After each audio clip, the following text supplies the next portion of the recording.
دشمنی احمد پہ شدت کیجیے۔ بخاری شریف کی دوسری حدیث ہے، اس کو میں سند کے پڑھوں گا، آپ لوگ بھی اگر چاہیں تو میرے ساتھ سند اور متن دونوں تلاوت کریں۔ بسم اللہ الرحمن الرحیم۔ سبحانک لا علم لنا الا ما علمتنا انک انت العلیم الحکیم۔ یا فتاح یا علیم۔ بسم اللہ الرحمن الرحیم۔ حدثنا عبد الله بن يوسف قال اخبرنا مالك عن هشام بن عروة عن أبيه عن عائشة أم المؤمنين رضي الله تعالى عنها وعن هؤلاء أن الحارث بن هشام سأل رسول الله صلى الله عليه وسلم فقال يا رسول الله كيف يأتيك الوحي؟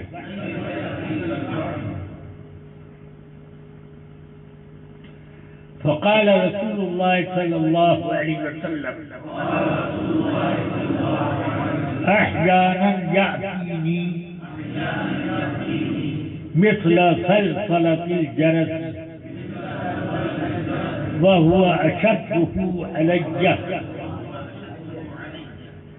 فيفصم عني وقد وعيت عنه ما قال. وأحيانا يتمثل لي الملك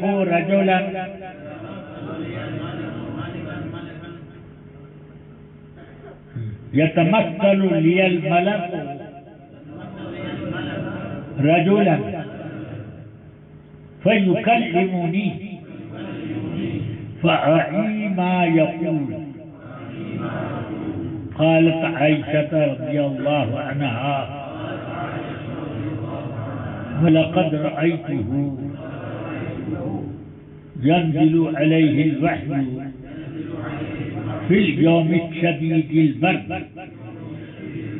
فيحسن عمه وإن جبينه ليتفسد عرقا. صدق رسول اللہ. حدیث کا اور سند کا ترجمہ میں اس طرح کر دیتا ہوں. امام بخاری رحمۃ اللہ تعالی علیہ نے فرمایا کہ ہم کو حدیث سنائی عبداللہ ابن یوسف تنیسی نے. یہ بہت بڑے محدث تھے اپنے زمانے کے، امام بخاری کے استاد اور شیخ. ان کی کئی بلکہ کثیر حدیثیں امام بخاری نے ان سے اپنی کتاب میں روایت کی. وہ فرماتے ہیں کہ مجھ کو خبر دی امام مالک رحمۃ اللہ تعالی علیہ. امام مالک چار بڑے بڑے جو ائمہ فقہا تھے ان میں سے ایک ہیں. یہ فقیہ مدینہ. ان کے بارے میں حدیث شریف میں وارد ہوا کہ لوگ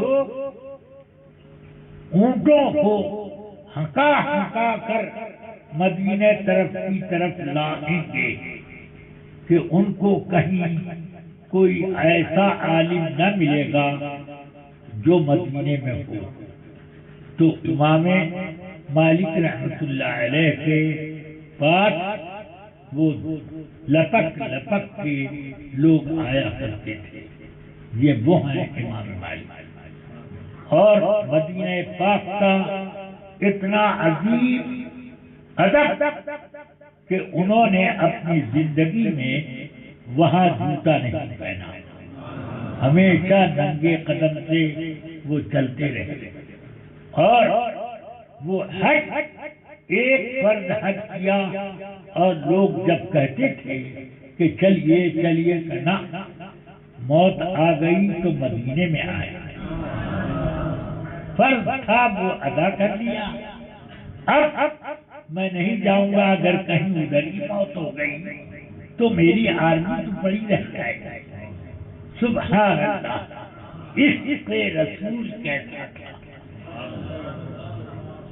آپ کو استنجے کی ضرورت پڑتی تو جہاں تک مدینہ منورہ کا ایریا ہے اس ایریے میں کبھی استنجا نہیں کیا. وہ اس سے باہر نکل جاتے، دور میلوں دور نکل جاتے. ذرا سوچو، اپنے ایک ایک پیشاب اور اپنی حاجت قضاء حاجت کے لیے اتنا لمبا سفر کرنا اسی عاشق کا کام ہے جو مجنوں سے بھی بڑا عاشق.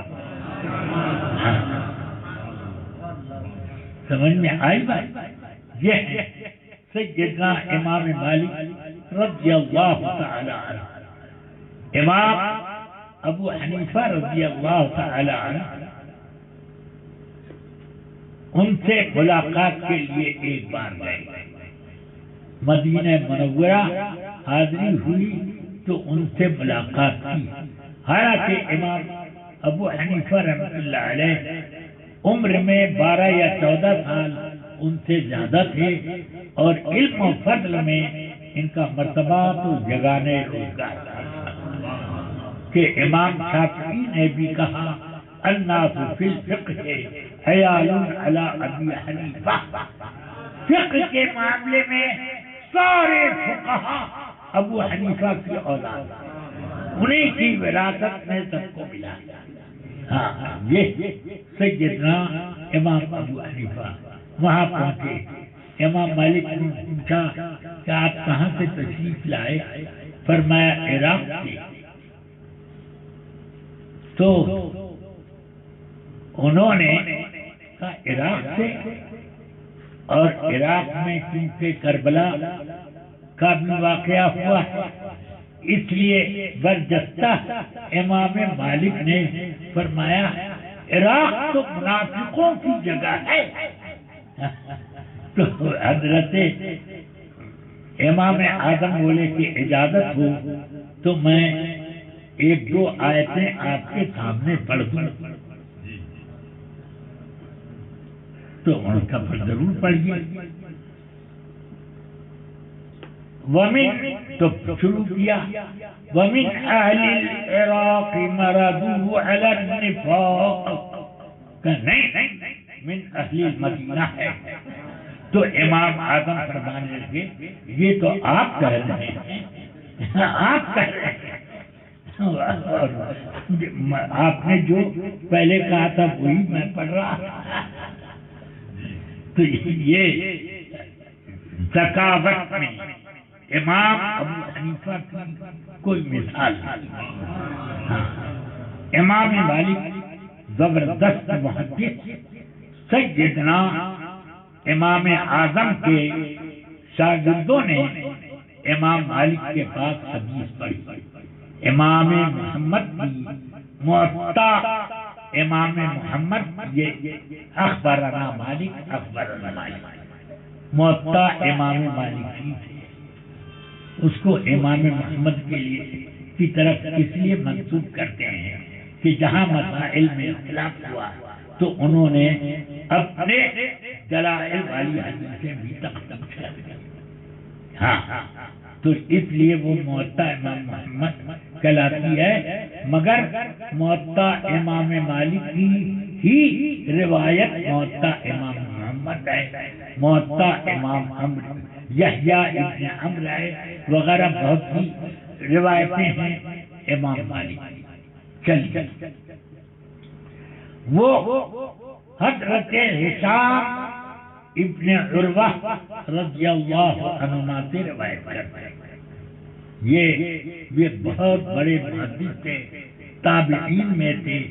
حضرت امام مالک نے انہی سے یہ حدیث دی. عروہ رضی اللہ تعالی عنہ کا زمانہ آپ نے پایا نہیں کہ حدیث سنتے، اس لیے ان کے شاہزادے حضرت ہشام ابن عروہ سے حضرت عروہ کی حدیثیں آپ نے جمع کی. انہوں نے اپنے والد حضرت عروہ سے روایت کی. حضرت عروہ بہت بڑے محدث، ام المؤمنین عائشہ صدیقہ کے بھانجے حضرت زبیر ابن عوام کے بیٹے حضرت اسماء بنت ابی بکر کے شاہزادے اور حضرت ابو بکر رضی اللہ عنہ کے نواسے. یہ عروہ یہ بچپن سے ام المؤمنین عائشہ صدیقہ کے یہاں پرورش پاتے رہے. زیادہ تر حضرت عروہ نے حدیثیں ام المؤمنین عائشہ صدیقہ سے سن کر کے پھیلائے. ہاں، بہت بڑے محدث. تفقہ دین کا حضرت عائشہ صدیقہ رضی اللہ عنہا سے انہوں نے سیکھا کہ دین میں کس طرح سے. بخاری میں بہت ساری حدیثیں حضرت عروہ کی مذکور ہیں. ہاں، امام زہری بھی حضرت عروہ سے بڑے ادب کے ساتھ روایت کرتے ہیں. سبحان اللہ. ہاں، یہ مدینہ منورہ میں رسول پاک صلی اللہ علیہ وسلم کے حجرہ پاک جس میں آپ کا روضہ شریف تھا، اس کے پائیں کی طرف دیوار گر گئی اور ایک پاؤں اس دیوار کے گرنے کے بعد سامنے نمودار ہوا.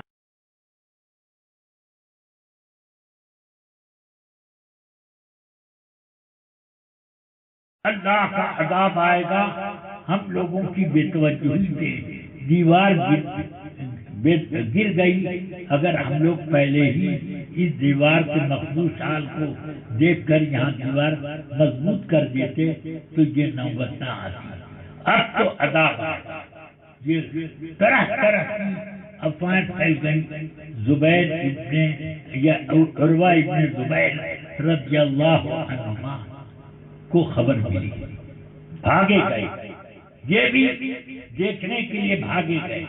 دیکھ کر کے فرماتے لوگوں گھبرانے کی کوئی بات نہیں ہے، میں پہچان رہا ہوں یہ عمر فاروق کا قدم ہے، یہ رسول پاک کے قدم نہیں ہے، یہ سیدنا عمر فاروق کے قدم ہے، میں پہچان رہا ہوں.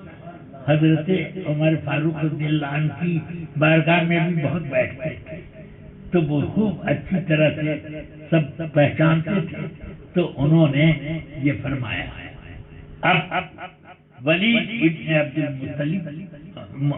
عبد الملک کو یہ خبر پہنچی کہ ایسا ایسا معاملہ ہو گیا. اس نے فوراً اپنے کاریگر وغیرہ بھیج کر ایک دیوار کھڑی کرائی تو وہ چوکور مثل کعبے کے ہو گئی.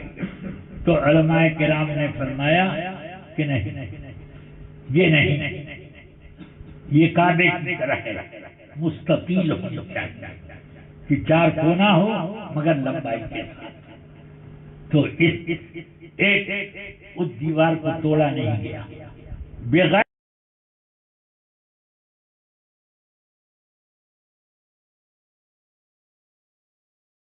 توڑی نہ گئی. پھر ایک اور دیوار بنائی گئی جو مستقیم. سمجھ گیا؟ آج ہم لوگ جو غلاف چڑھا ہوا جو دیوار ہماری نظر کے سامنے آتی ہے، یہ روضہ پاک کی پہلی دیوار کے بعد والی دیوار ہے. آج تک وہی ولید ابن عبد الملک کی بنائی ہوئی دیواریں وہ موجود ہیں. اندر جھانکنے کا کسی کو کوئی راستہ نہیں دے گا.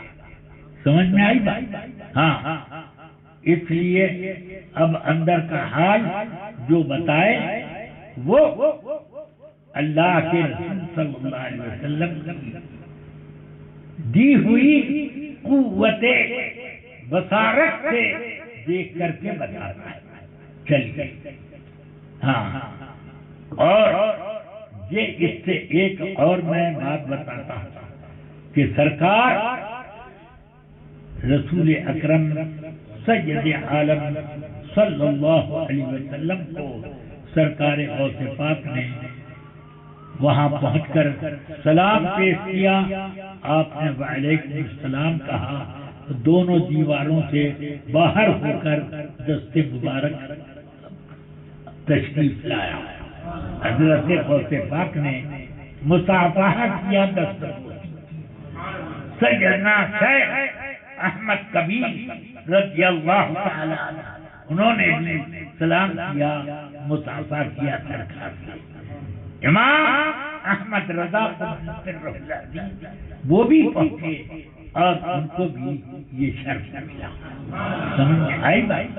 یہ سب رسول پاک کے لیے یہ مٹی کی مضبوط اینٹیں یا پتھر کی اینٹیں یہ سب اسی طرح ہیں جیسے ہوا یا پانی.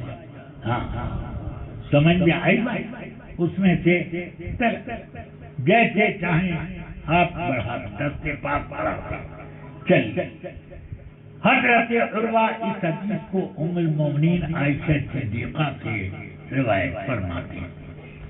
فرماتی ہیں ام المومنین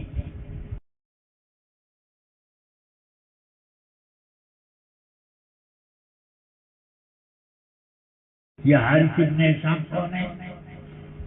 ابو جہل بن ہشام کا نام تو سبھی نے سنا ہوگا. وہ ابو جہل کے یہ بھائی حارث ابن ہشام فتح مکہ کے دن یہ حلقہ بگوشی اسلام ہوئے. سبحان اللہ، اسلام قبول کیا. اور اسلام ایسا شاندار کہ رسول پاک سے پوچھتے ہیں ایک مرتبہ یا رسول اللہ نیکی کے تو عمل بہت سے ہیں مگر مجھے ایک عمل ایسا بتائیے کہ اس عمل کو میں کروں تو جنت میں پہنچ جاؤں. فرمایا علیک بہذا، زبان اقدس پکڑ کر فرمایا اس کو کنٹرول میں رکھو. سمجھ میں آیا؟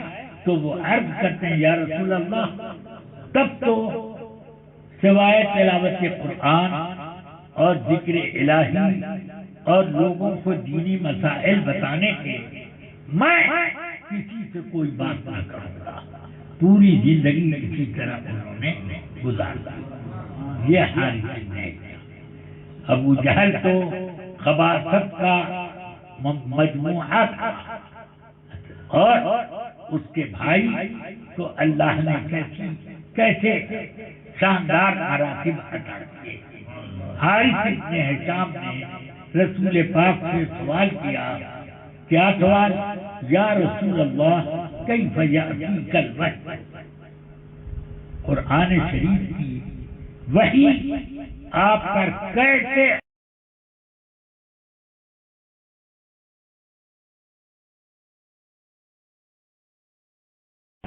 مطلب کبھی کبھی جواب سے ملتا ہے. جواب میں حضور نے جو کہا وہ وحی قرآنی کا جواب ہے. اس لیے کیف یأتیک الوحی یعنی کیف یأتیک وحی القرآن.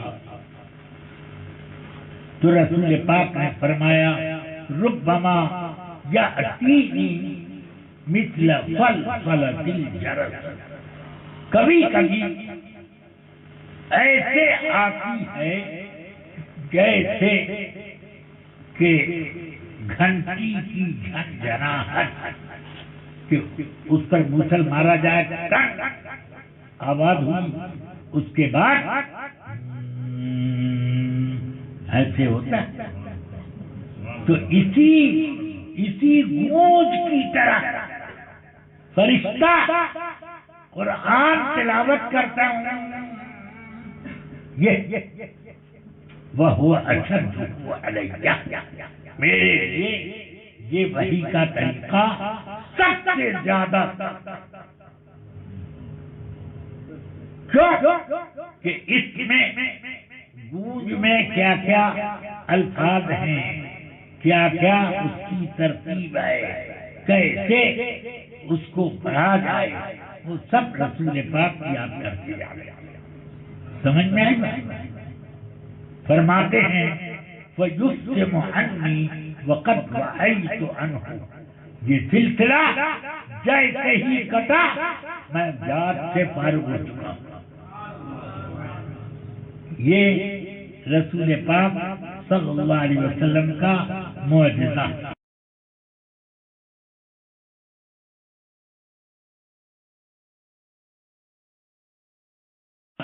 گونج نکالتے ہیں کرتے ہیں.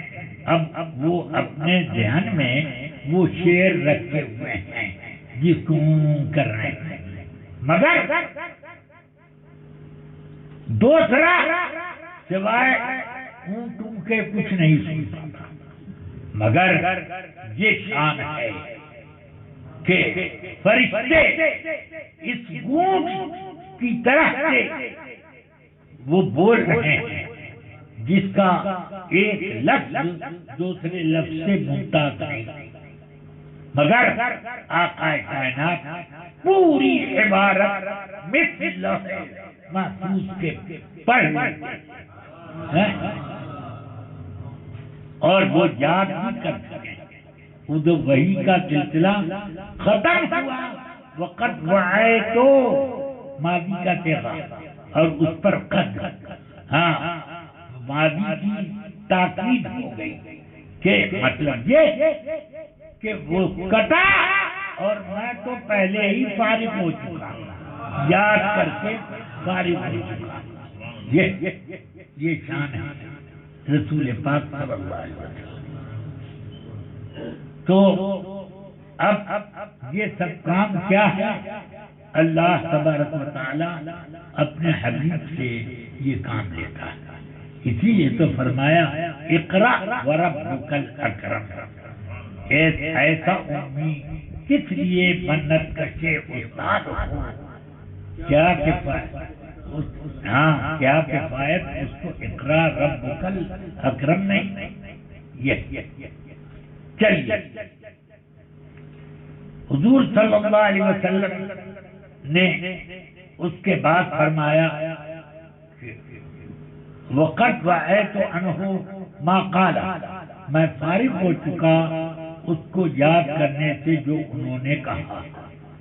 اس کا مطلب ہے کہ حضور جان رہے ہیں کہ گھنٹی کی آواز نہیں ہے بلکہ یہ گونج جو ہے یہ فرشتے کی، ہاں، اور وہ اس کو یاد کرتے جا رہے ہیں. وہ احیانا، اور بعض اوقات یہ ہوتا ہے کہ فرشتہ آدمی کی شکل میں آتا ہے. بعض روایتوں میں آیا کہ اکثر حضرت دحیہ کلبی کی شکل میں آتے تھے. تو وہ آدمی کی شکل میں آتا ہے فَيُكَلِّمُنِي، اور میرے سامنے وہ پڑھتا ہے، یعنی مجھ کو پڑھ کر سناتا ہے. تو فَأَعِي مَا يَقُولُ، وہ جو پڑھتے جاتے ہیں میں یاد کرتا جاتا ہوں. دونوں ایک ساتھ ہو رہا ہے. اعی مضارع کا صیغہ اور یقولو بھی مضارع کا صیغہ. وہ کہہ رہے ہیں میں یاد کرتا ہوں. دونوں معنی ہو رہا ہے. یہ اللہ تبارک و تعالی کا کرم. اور یہ اشد علیہ مثل سلسل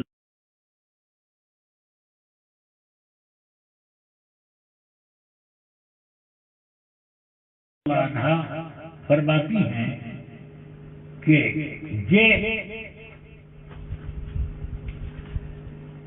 وہی کی شدت کیسی ہوتی ہے یہ سمجھو. فرماتے ہیں میں نے رسول پاک کو دیکھا کہ آپ پر وہی اتر رہی ہے سخت ترین جاڑے میں فی الیوم شدید البرد، سخت ترین جاڑا پڑ رہا ہے اور اس وقت وہی اتر رہی ہے اور اس میں جیسے ہی وحی کا سلسلہ منقطع ہوا تو کیا حال ہے فَيُفْصِمُ عَنْهُ، وہ وحی کا سلسلہ منقطع ہوا تو دیکھا میں نے إِنَّ جَبِينَهُ لَفَصَّدُ عَرْقًا کہ پیشانی مبارک سے پھوٹ کر پسینہ آتا. یہاں نو ہے مثل الجمان. حدیث افک والے میں جب ام المؤمنین نے بیان کیا کہ حضور سے پسینہ موتیوں کی طرح لڑی لگ کر اترتا تھا ایسے سخت ترین جاڑے میں.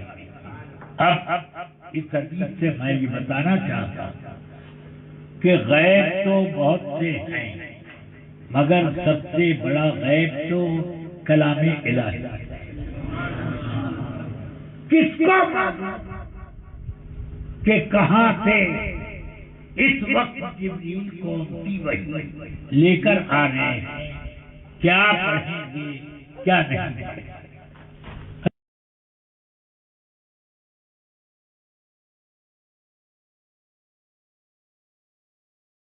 لوگوں کو لکھواتے بھی تھے اور لوگوں کو بتاتے تھے، لوگوں کو یاد بھی کراتے تھے.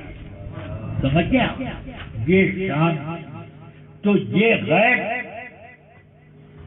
علم غیب رسول پاک کو کچھ نہ کچھ نزول قرآن سے قبل تو حاصل تھا مگر اصل غیب کا جو علم رسول پاک کے لیے شروع ہوا وہ قرآن مجید کے نزول سے شروع ہوا.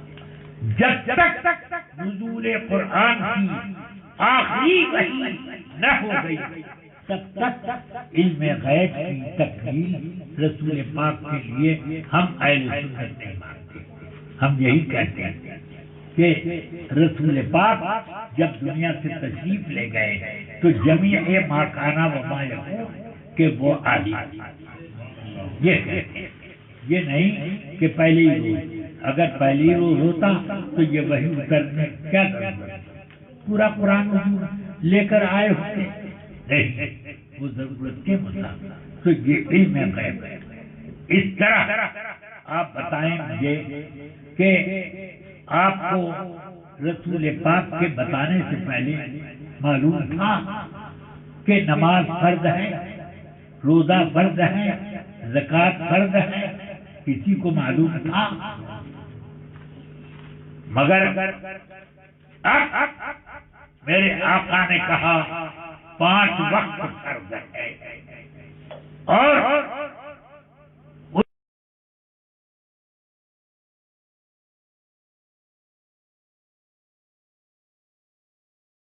دو ہے، 4 ہے، 4 ہے، 3 ہے، 4 یہ سب کیا بغیر تعلیم غیب سے ہوا؟ الحمدللہ سرکار خود غیب جانتے تھے، ہم کو بھی غیب بتا دیا، ہم کو بھی غیب بتا دیا. نہ ورنہ یہ تو اللہ کے یہاں ایک راز تھا کہ امت محمدی کے لیے امت محمدی کے لیے نماز فرض ہوگی تو کئے وقت کی فرض ہوگی، کئے رکعت فرض ہوگی، کس ترتیب کی ہوگی، کب سے کب تک کون سی نماز کا وقت ہوگا وغیرہ وغیرہ. یہ سب آقا کائنات صلی اللہ علیہ وسلم کا علم غیب ہے۔ اب میرے آقا فرماتے ہیں، مولا علی کرم اللہ وجہ الکریم ارشاد فرماتے ہیں، نہا رسول اللہ صلی اللہ علیہ وسلم ان قراءۃ القرآن فی الرکوع والسجود، رسول پاک صلی اللہ علیہ وسلم نے رکوع اور سجدے میں قرآن پڑھنے سے منع فرمایا۔ تو یہ مکروہ تحریمی ہے کہ رکوع اور سجدے میں قرآن کا 2 کلمہ بھی کوئی پڑھ دے، اگر بھول کر پڑھا تو سجدے سہو، جان بوجھ کر پڑھا تو پھر اس کا اعادہ، یہ ضروری نماز پھر سے پڑھو۔ بولیے کہ قرآن شریف اللہ کے ان اذکار میں سے ہے کہ یہ سب سے جلیل الشان ذکر، اور پھر اس کا یہ حال کہ رکوع اور سجدے میں نہ کرو، روک دیا گیا۔ یہ کون سی چیز جائز ہے، کون سی چیز ناجائز ہے، دیکھنے میں قرآن مجید کی تلاوت بہت عظیم مگر فلاں وقت ناجائز ہے، سمجھ میں آ گیا؟ یہ بھی غیب کی بات ہے۔ اس طرح سے زکوٰۃ کس مال کی دی جائے، کتنے % دی جائے، اور کتنے کتنے دنوں پر دی جائے، روزانہ دی جائے یا وہ زندگی میں ایک بار دی جائے، یا یہ حج کی طرح سے زندگی میں ایک بار کے لیے فرض ہے، یا یہ ہے کہ نماز کی طرح سے دن میں 5 بار زکوٰۃ بھی نکالا کرو، جتنا کماؤ فوراً زکوٰۃ نکالو، فوراً زکوٰۃ نکالو، یا مہینے میں، سال میں، کیسے؟ یہ سب میرے آقا سرور کائنات صلی اللہ علیہ وسلم تعلیم غیب ہے۔ سمجھ میں آئی بات؟ ہاں، تو قرآن مجید پورا کا پورا خزانہ ایک غیب ہے، سمجھ میں آئی بات؟ ہاں، حضور رسول پاک صلی اللہ علیہ وسلم خود ارشاد فرماتے ہیں،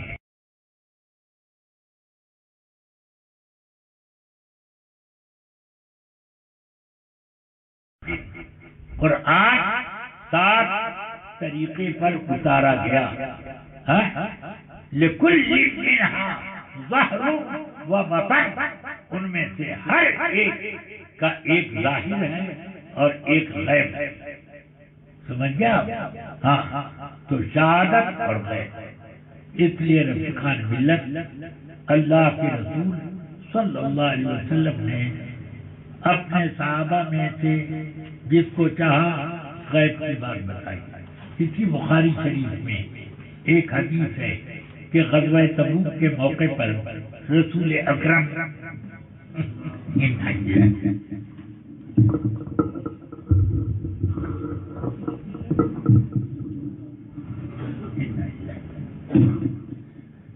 غزوہ تبوک کے موقع پر ایک روز سرکار دو عالم صلی اللہ علیہ وسلم نے فرمایا، آج فلاں وقت ایک بہت زبردست آندھی آئی، اور اس آندھی کے آنے کے وقت سب لوگ بیٹھ جانا تو سلامت رہو گے، اور اگر تم جو بیٹھے گا نہیں وہ برباد ہو جائے گا۔ تو جیسے آندھی کے کوئی بھی نام و نشان نہیں، مگر ایک بار 2 بار آندھی چلی، سارے صحابہ کرام، بخاری کی حدیث میں ہے، سارے صحابہ کرام بیٹھ گئے، اور ایک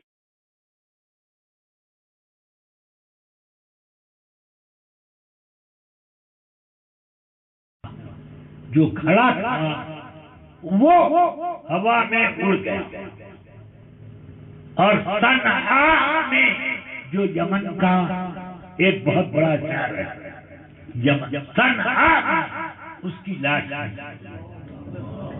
آندھی نے کہاں سے کہاں پہنچا دیا. سوچئے کہ تبوک سے صنعاء پہنچا دیا، اس کی لاش کو وہیں پٹک دیا.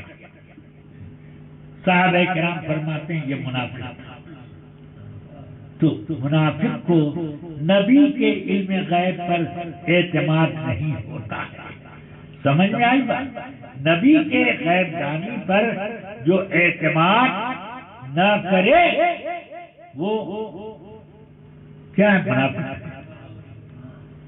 اور قرآن مجید نے بھی یہی فرمایا کہ حضور اکرم صلی اللہ علیہ وسلم کے ایک صحابی کا اونٹ گم ہو گیا.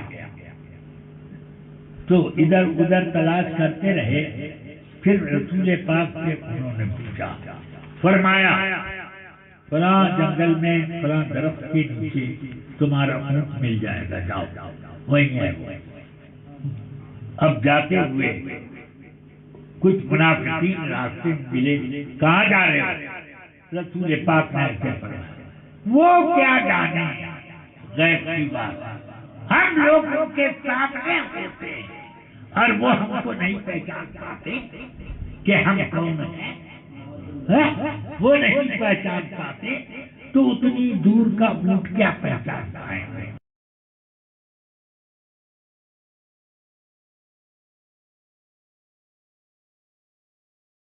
پایا لے کر آ گئے، لے کر آئے اور رسول پاک سے عرض کی، یا رسول اللہ کچھ منافقین اس طرح کرتے تھے. حضور نے ان کو بلایا، فرمایا کیا تم لوگوں نے ایسے کہا؟ اگر ہم لوگ تو مذاق کے طور پر بول رہے تھے، ہماری کوئی نیت آپ کے کی توہین کی نہیں تھی، مذاق کے طور پر بولے تھے. تو قرآن مجید کی آیت نازل ہوئی کہ اتستهزئون باللہ ورسولہ قد کفرتم بعد ایمانکم. تم اپنے مومن ہونے کے بعد کافر ہو گئے. اللہ اور رسول کے معاملے میں تم مذاق ٹھٹا کرتے ہو. ہاں تو یہاں پہ سمجھ میں آ گیا کہ ایسا کوئی بھی کام جو رسول پاک کی ادنا توہین ہو تو اس سے آدمی کافر ہو جاتا ہے. سمجھ میں آیا؟ اور یہی تعلیم امام احمد رضا، یہی تعلیم امام قاضی عیاض، یہی تعلیم سرکار غوث اعظم کی ہے، یہی تعلیم تمام بزرگان دین. سمجھ میں آئی؟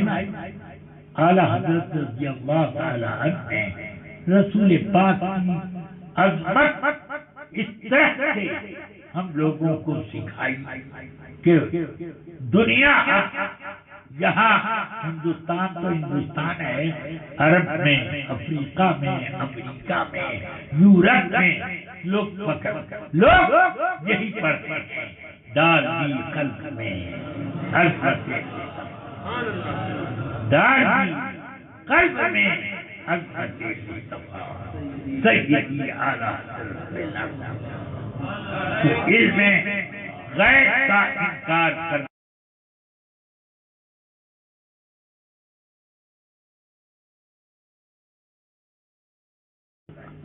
سمجھ میں آئی بات؟ اور بخاری شریف میں اذا جاء المنافقون کا ذکر کرتے ہوئے یہ اس آیت کی شان نزول میں بھی اسی طرح کا واقعہ ذکر کیا. ان لوگوں نے کہا کہ وہ اللہ کے رسول ہیں مگر غیب وہ نہیں جانتے. سمجھ میں آیا؟ تو آیت نازل ہوئی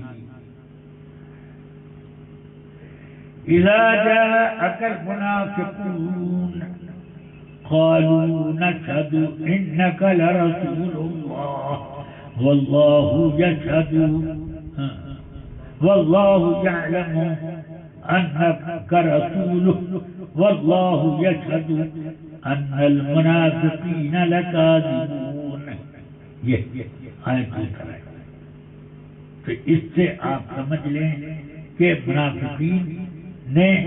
منافقین کا شیوا ہے کہ رسول پاک کے علم غیب کا وہ کرتے رہے اور وہ علم غیب کا انکار کرتے رہے. ام المؤمنین عائشہ صدیقہ رضی اللہ تعالی عنہ کی اس حدیث کے معاملے میں زمانے حضر یہ دیابنا یہی کہتے ہیں کہ رسول پاک کو شک ہو گیا کہ ام المؤمنین سے یہ خطا ہوئی کہ نہ شک ہو گیا. حالانکہ اسی حدیث میں یہ لفظ ہے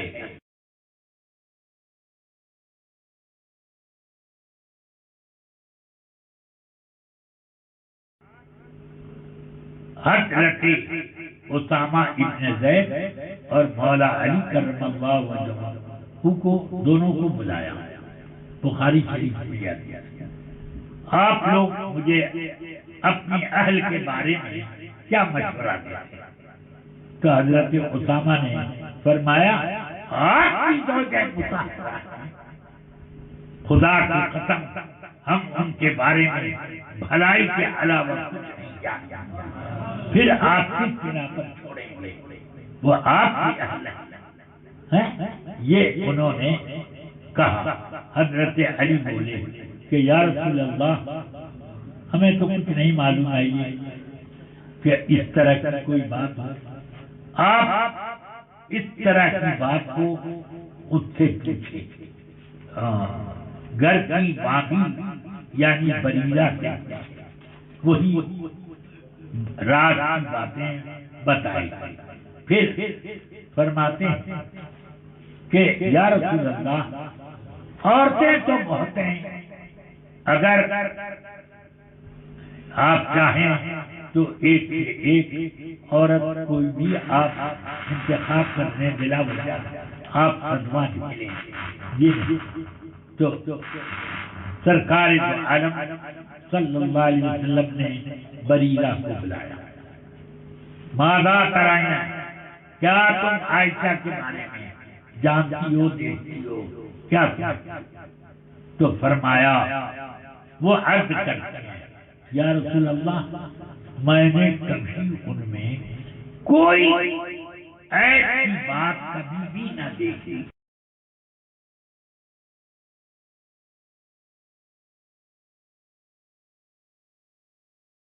ایسے ہی رکھ دیتی ہیں اور جا کے کم عمر ہونے کی وجہ سے ان کو نیند آتی ہے سو جاتی ہیں. بکری آتی ہے اور سارا آٹا چٹ کر جاتی ہے، کھا جاتی ہے. بس یہی ایک عیب ہے، اس کے علاوہ ان میں کوئی ایسی بات نہیں. یہ رسول پاک اس روز ظہر کی نماز کے بعد منبر پر تشریف لائے. فرماتے ہیں من یعذر منی، میری طرف سے کون تم میں جواب دے گا؟ کچھ لوگ کہتے ہیں کہ میرے اہل کے بارے میں واللہ، الفاظ غور سنیں، واللہ لا اعلم فی اہلی الا خیرا. خدا کی قسم میں اپنی اہل کے بارے میں نیکی اور بھلائی کے علاوہ کوئی علم نہیں رکھتا.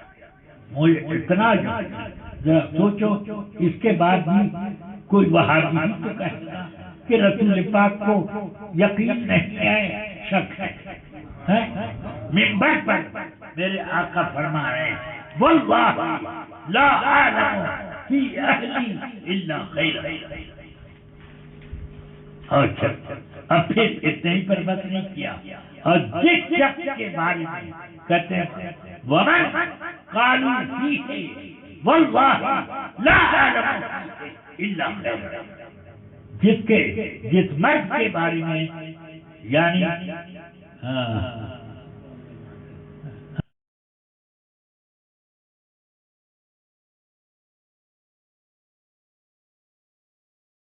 خدا کے قسم ان کے بارے میں سوائے بھلائی کے کچھ نہیں جانتا.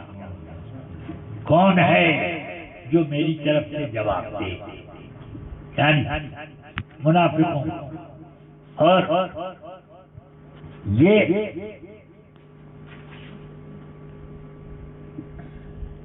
منافقین کا سردار عبداللہ ابن ابی تھا.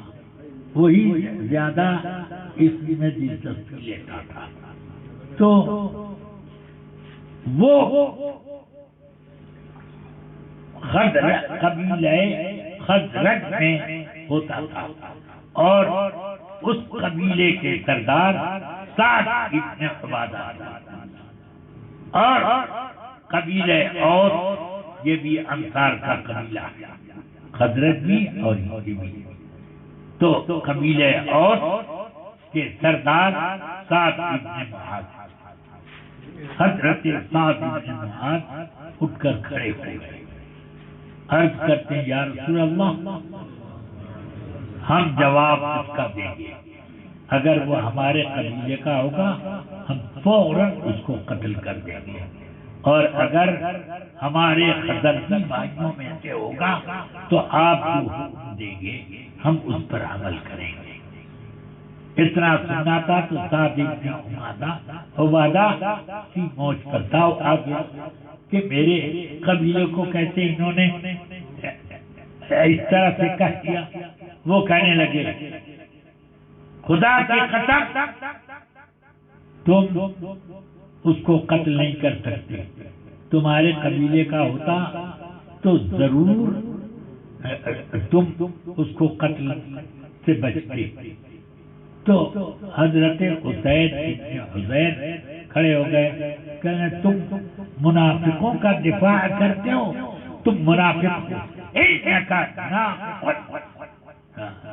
یہ تدافع عن المنافقین، تم منافقوں کا کی طرف سے دفاع کرتے ہو، اور تم بھی منافق.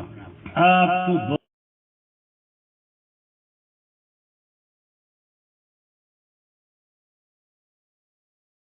رسول پاک نے ان کو خاموش کر کے بٹھا دیا. سب بیٹھ گئے. پھر حضور اکرم صلی اللہ علیہ وسلم نے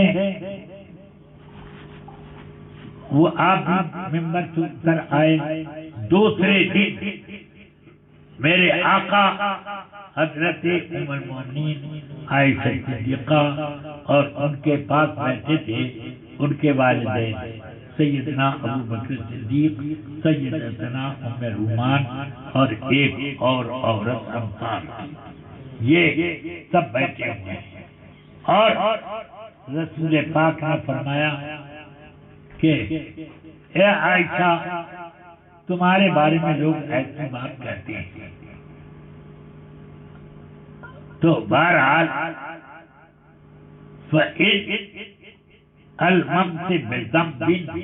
ذنب نکرہ، اگر تم سے کوئی لفظ یہ نہیں ہے کہ فلاں ہاں کوئی تو استغفار کر لو، اللہ استغفار قبول کرتا. ام المؤمنین فوراً کہتی ہیں کہ یہ سنا میرے آنکھوں سے 3 دن کی رات سے آنسو بہ رہے تھے یہ خبر سننے کے بعد. اور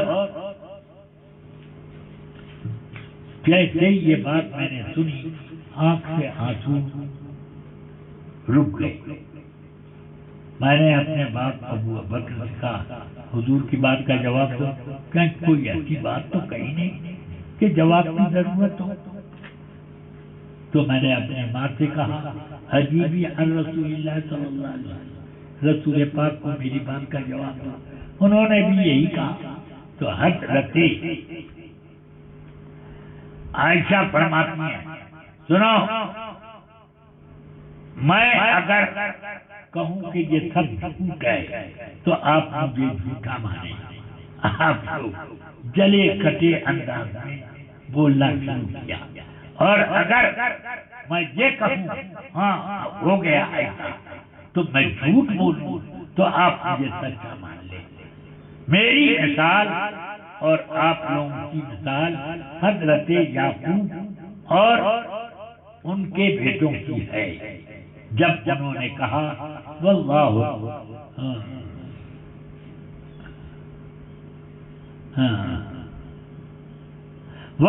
المستعان علی ما تصفون، یہ کہا، اور میں غصے میں اپنی کروٹ بدل کر وہیں پر لیٹ گیا، دوسری طرف پھیر لیا۔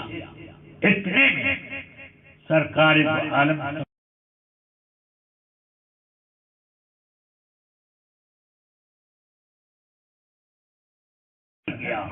کڑاکے کا جاڑا اور رسول پاک کی ثانیہ مبارک سے پسینے کی لڑی ہو گئی۔ تھوڑی دیر کے بعد نارمل حالات پیدا ہوئے تو رسول پاک فرماتے ہیں، سب سے پہلا لفظ فرماتی ہے، سب سے پہلا لفظ رسول پاک نے فرمایا، یا عائشہ ابشری ان اللہ قد برأک، اے عائشہ تیرے لیے خوشخبری کہ اللہ نے تجھے تیری براءت اتار دی۔ 10 آیتیں سورہ نور کی حضرت عائشہ کے بارے میں رسول پاک نے پڑھی۔ اب ان آیتوں کے پڑھنے سے، نازل ہونے سے پہلے ہی میرے آقا قسم کے ساتھ فرما رہے ہیں، واللہ انی لا اعلم فی اہلی الا خیرا، یہ علم غیب نہیں، اور یہ اتری آیت ہے۔ تو حضرت عائشہ فرماتی ہیں 10 آیتیں رسول پاک نے پڑھی۔ اس وقت میں نے دیکھا کہ سرکار دو عالم صلی اللہ علیہ وسلم کی پیشانی مبارک سے موتیوں کی طرح وہ پسینے کی لڑیاں گر رہی تھیں۔ تو حضرت ام رومان نے یا ان کی ماں وہ کہا کہ اشکری صلی اللہ علیہ وسلم، رسول پاک کا شکریہ کرو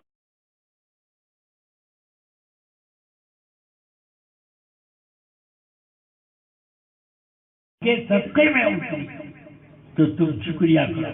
تو اب ناز و انداز کا انداز کہتی ہیں، انی لا احمد الا اللہ،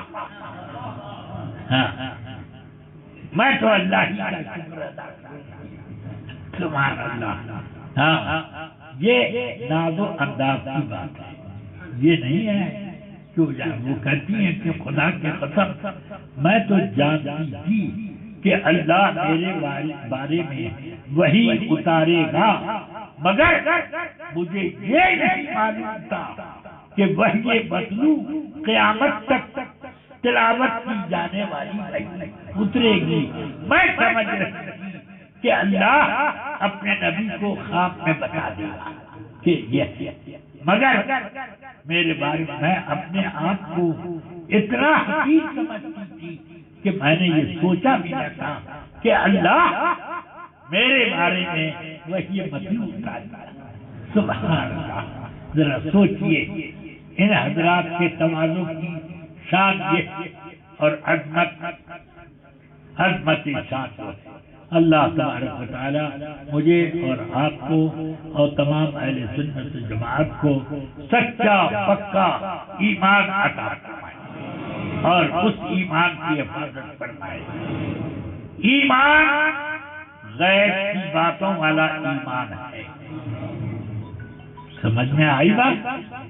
یہ آسمان ہے، میں گواہی دیتا ہوں کہ یہ آسمان ہے، گواہی دیتا ہوں کہ یہ کتاب ہے، گواہی دیتا ہوں کہ یہ لاؤڈ اسپیکر ہے، اس سے ایمان ہو جائے گا۔ میں گواہی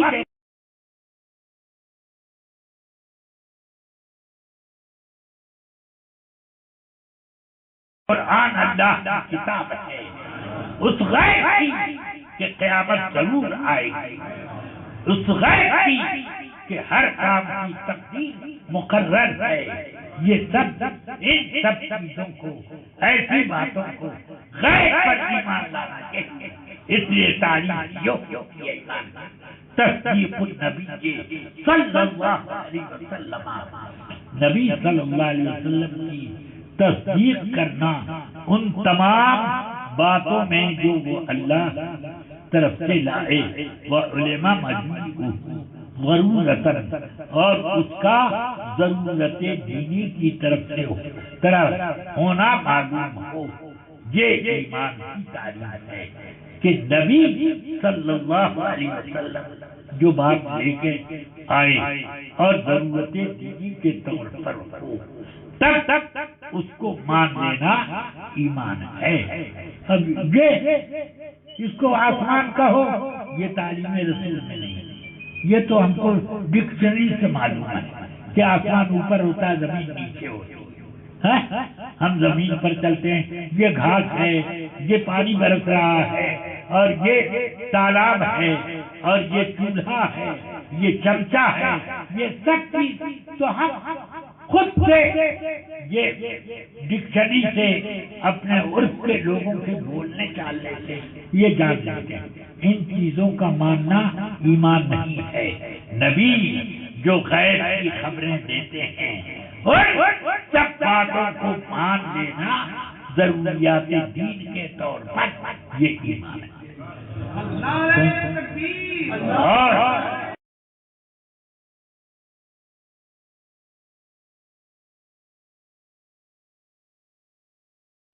اور آج بھی میرے آقا عطا فرماتے ہیں جس کو چاہتے ہیں.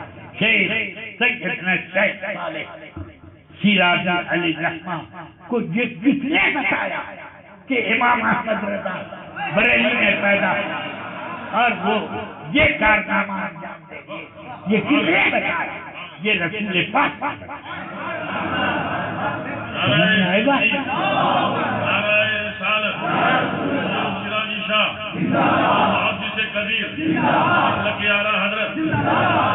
حضرت سیدنا شیخ سیدی سبتی کو کس نے یہ بتایا کہ ایک عبد القادر نام کا بغداد میں ایک ولی پیدا ہوگا جو یہ کہے گا منبر پر چل کر کہ قدمی حاضر علی رحمت کل ولی اللہ. سبحان اللہ. سیدنا غوث پاک سے کتنے پہلے کے بزرگ ہیں. سیدنا شیخ سبتی رضی اللہ عنہ جنید بغدادی کے ماموں بھی ہیں. جنید بغدادی رضی اللہ عنہ کے شیخ ہیں. ان کے مرید حضرت جنید بغدادی، ان کے مرید حضرت سیدنا شیخ ابو بکر شبلی، ان کے مرید حضرت شیخ عبد الواحد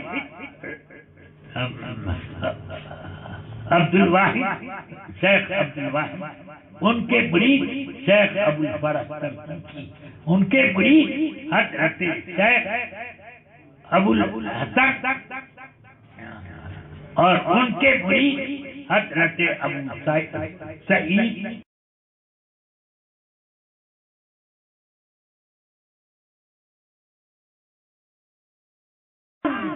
حضرت شیخ فرما رہے ہیں میرے بعد ایک ولی پیدا ہونے والا ہے جس کا نام عبد القادر، اور وہ منبر پر کھڑے ہو کر اعلان کرے گا کہ میرا یہ ولی قدم ہر ولی کی گردن پر، اور تمام اولیاء یہاں تک کہ قبروں میں جو ہیں وہ اولیاء کرام اپنی گردن جھکا دیں گے.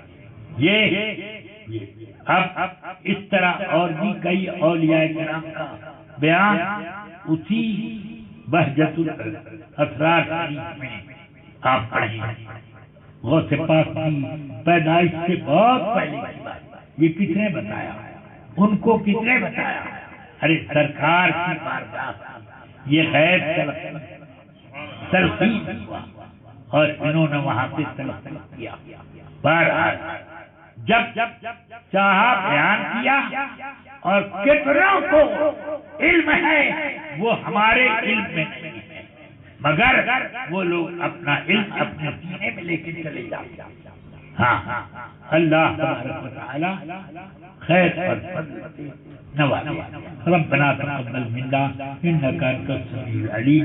یا اللہ اپنے حبیب پاک صلی اللہ تعالی علیہ وسلم کے صدقے میں ہمارے اس پورے مجمع کی مغفرت فرما، ہم سب کی مغفرت فرما. یا اللہ تمام علماء کو مذہب حق اہل سنت جماعت کی اشاعت مطلب اعلی حضرت کی ترویج کی توفیق عطا فرما. یا اللہ ہمارے باپو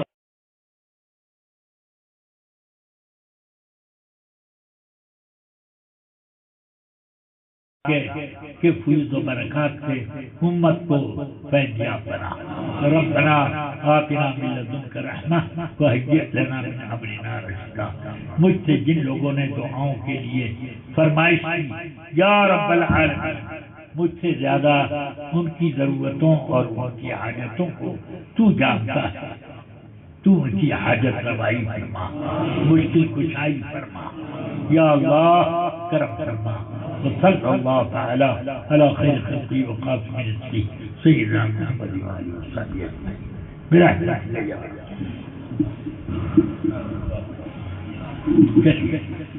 اب کہاں